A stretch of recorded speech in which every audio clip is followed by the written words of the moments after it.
Bangladeshi sports brand MKS এর শোরুমে দক্ষিণ আফ্রিকা ইমার্জিং ক্রিকেট দল এবি ডিভিলিয়ার্স, জ্যাক ক্যালিসদের উত্তরসূরিরা বাংলাদেশ সফরে আছে। তারা রাজশাহীতে সিরিজ খেলছে।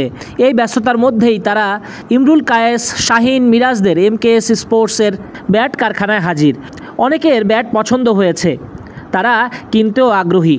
এমকেএস ছড়িয়ে যাচ্ছে সারা বিশ্বে।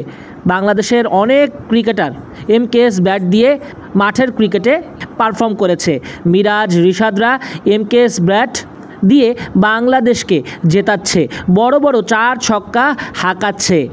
ইমরুল কায়েস, মিরাজরা এর ব্র্যান্ডিংয়ের সঙ্গে সরাসরি যুক্ত, তাই তো তর গতিতে এগিয়ে যাচ্ছে এমকেএস। দক্ষিণ আফ্রিকান ক্রিকেটাররা এসেই ব্যস্ত হয়ে পড়েন। এত ভালো ভালো ব্যাট, ইংলিশ উইলোর ব্যাট কম দামে বিক্রি করছে এমকেএস। অন্যান্য বিদেশি ব্র্যান্ডগুলো চড়া দামে বিক্রি করে ক্রিকেটারদের কাছে, কিন্তু এমকেএস একেবারে সুলভ মূল্যে হাতের নাগালে পৌঁছে দিচ্ছে স্বপ্নের ব্যাট ক্রিকেটারদের কাছে। মানুষ যত জানবে তত এমকেএসের পরিধি ছড়িয়ে পড়বে দেশ থেকে বিদেশে, আনাচে কানাচে।